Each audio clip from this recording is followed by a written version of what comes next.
মালতী দেববর্মা মহোদয়া, রয়েছেন আমাদের club secretary Apu সরকার সুর, এবং আমাদের প্রিয় দাদা এবং এই পাড়াতে থাকে উনি, আপনারা সবাই পরিচিতি আছেন, মানব দেববর্মা এমএলএ গোলাঘাটি।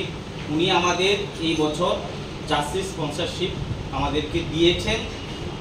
পাশাপাশি আমরা এই বছর আমাদের বাজেট 10 লাখ টাকার নিচেই রেখেছি, কারণ আমাদের ক্লাব আমরা সংস্কারের একটা আমাদের এখানে কাজ চলছে, সেই কারণে আমরা এবার 10 লাখ টাকার নিচেই বাজেট আমরা রেখেছি। আমাদের মধ্যে মণিপুরের প্লেয়ার 7 জন রয়েছে, এখন অবধি 2 জন এসেছে, লিগে 5 জন এসে আমাদের এখানে যোগদান করবে।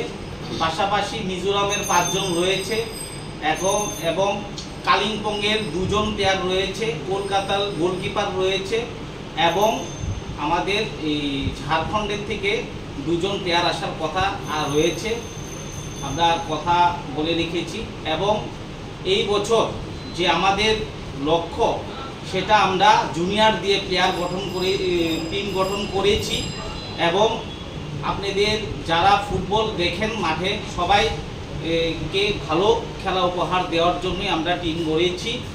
এবং এই বছর আমাদের যেটা রয়েছে সেটা হলো জার্সির মধ্যে যে say no to drugs, say yes to football, এই বিষয় নিয়ে আমরা এবারের ফুটবলটাকে রেখেছি।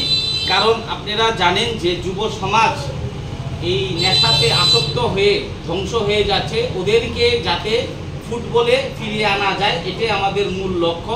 এই লক্ষ্যকে রেখে আমরা এবার আমাদের টিম করেছি, সব 22 বছরের নিচে সব জুনিয়র প্লেয়ারদের নিয়ে আমরা এখানে টিম গড়েছি। সেই আপনারা যেটা ভাবছেন যে ভালো তারকা মানের ফুটবলার আমাদের এখানে আমরা এবার রাখিনি টিমের ভিতরে, সব জুনিয়র প্লেয়াররাই আমাদের গুরুত্ব, যেহেতু 22 এজের মধ্যে যে ড্রাগসে আসক্ত হচ্ছে ওই বয়সের প্লেয়ার দিয়ে আমরা টিমটা করেছি। আমাদের খেলতে যাব প্রতিপক্ষ, আমাদের বিপক্ষ টিম হচ্ছে লাল বাহাদুর ব্যায়ামাগার।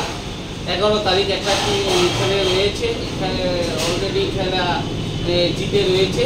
আমাদের সঙ্গে 15 তারিখ রাখালসিদের ফার্স্ট দেখা হবে লাল বাহাদুর ব্যায়ামাগারের সঙ্গে। আশা করি আমার টিম ভালোই খেলবে, আমার টিমের প্রতি আমাদের আশা রয়েছে। আমাদের ক্যাপ্টেন এই বছর আমরা প্রাক্তন প্লেয়ার, 3 বছর খেলে যাওয়া আমাদের শিবা দেববর্মা সাইড ব্যাগে খেলে, রাইট সাইড ব্যাগে, ওনাকে এবার আমরা ক্যাপ্টেনশিপ ডিক্লেয়ার করছি আমাদের ক্লাবের।